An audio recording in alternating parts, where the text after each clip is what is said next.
Ovo je jedno svojstvo poslanikovog ustajanja na drugi rekijat, a može se i ustati direktno bez da se oslanja na ruke, kao da čovjek bude na seđdi i kaže Allahu ekber i direktno ustane na drugi rekijat.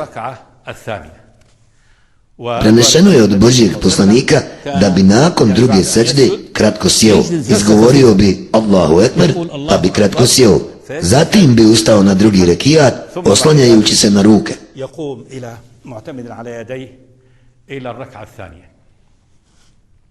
Za ovo kratko sjedenje u njemu nije propisano učenje bilo kakvih zikrova niti dova. Također u tom sjedenju nije propisano donošenje prelaznih tekbira.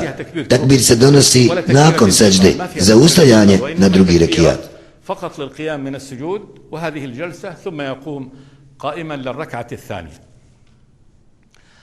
Drugi rekijat je identičan prvom rekijatu.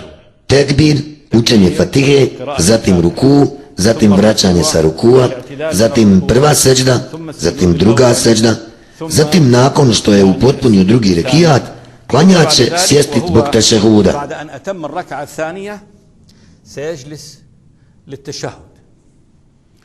U namazima koji imaju samo dva rekijata, kao sabah, ovo sjedenje je zadnje sjedenje, a u namazima koji imaju više od dva rekijata, kao akšam i jacija, ovo će biti prvo sjedenje nakon kojeg će klanjač ustati na treći rekijat. Na prvom sjedenju klanjač će sjediti identično sjedenju između dvije seđde, osim što je poslanik kada bi sjedio na tešehudu spojio vrh palca sa vrhom srednjaka, načinio bi kariku.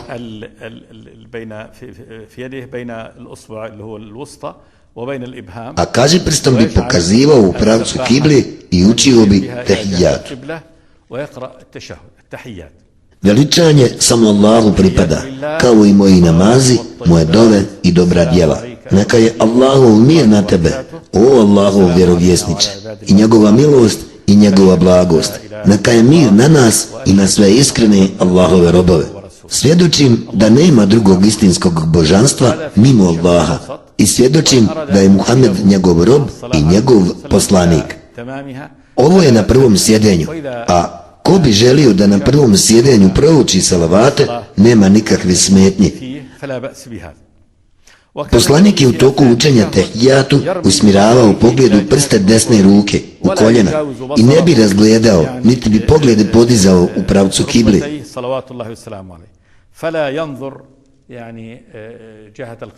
Ponekada bi usmjeravao pogled u kažiprst kojeg je micao tokom učenja tehijata.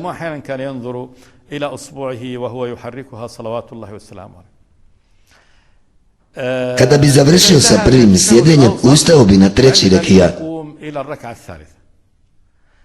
Ustajao bi poslanik na treći rekijat oslanjajući se na ruke. Ponekad bi spajao ruke kao onaj ko mijesi tijest, a zatim bi ustao na treći rekijat. Ustajao bi donoseći tekbir govoreći Allahu ekber, podižući ruke prilikom donošenja ovoga tekbira, kao što je došlo u hadisu Ibn Omera, koji je zabilježen u Buhari i Muslimu, da je poslanik dizao ruke kada bi ustajao na treći rekijat. Nakon što bi se ispravio, stavio bi ruke na prsa, učio bi fatihu obavezno. Učenje fatihe je obavezno, kao što smo spomenuli. Fatiha se uči na svakom rekijatu.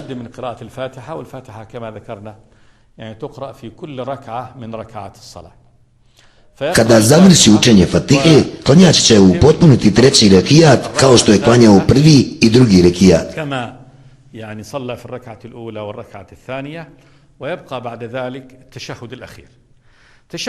Ostaje klanjaču poslije toga zadnje sjedenje u namazu na kojem se učio tehijat, s tim što se na to još dodaje učenje salavata.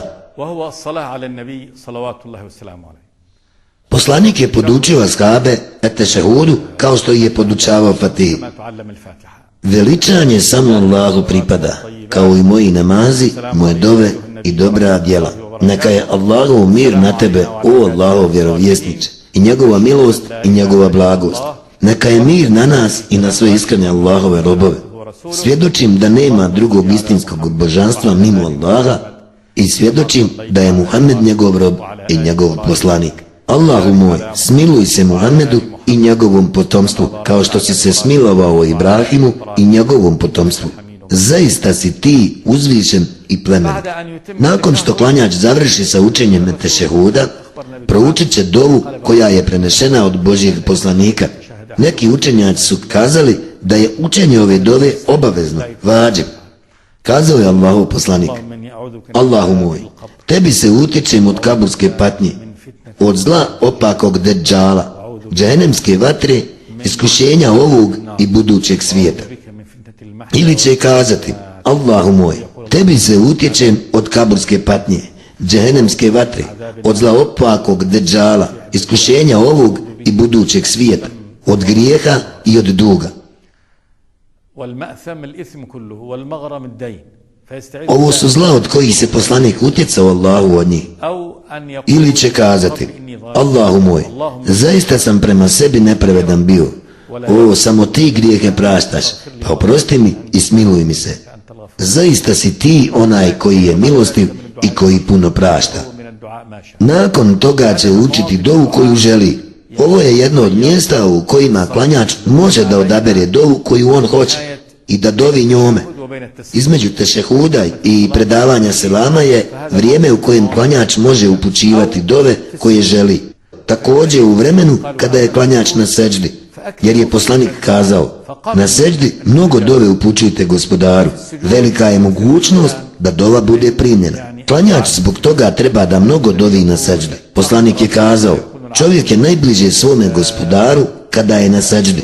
Mnogo dovu upućujte Gospodaru, jer je velika mogućnost da dova bude primljena. Ovo vrijeme između tešehuda i predavanja selama je vrijeme u kojem se primaju dove. Ebu Bekr je kazao: o Allahov poslaniče, poduči me dovi kojom ću doviti u namazu. Pa mu je kazao: reci: Allahu moj, zaista sam prema sebi nepravedan bio, a samo ti grijehe praštaš, pa oprosti mi i smiluj mi se. Zaista si ti onaj koji je milostiv i koji puno prašta. S ovim bi bio završen namaz. Ostalo je predavanje selama, završavanje namaza, izlazak iz zabrane. Klanjač će kazati: Assalamu alaikum wa rahmetullahi, gledajući u desnu stranu. Poslanik kada bi predavao selam, ljudi koji su bili za njega vidjeli bi bjelinu njegova obraza. I assalamu alaikum wa rahmetullah na lijevu stranu. Ako bi kazao assalamu alaikum wa rahmetullahi wa barakatuh i assalamu alaikum wa rahmetullahi, to je dozvoljeno. Također je dozvoljeno da preda selam samo na desnu stranu, da malo zakrene glavu u desnu stranu i kaže assalamu alaikum wa rahmetullahi. Ako bi tako postupio, to bi bilo dovoljno. Neki učenjaci su smatrali da je obavezno prvo predavanje selama, a da je drugo pohvalno. Onaj ko preda selam na obje strane, assalamu alaikum wa rahmetullahi, assalamu alaikum wa rahmetullahi, taj je upotpunio svoj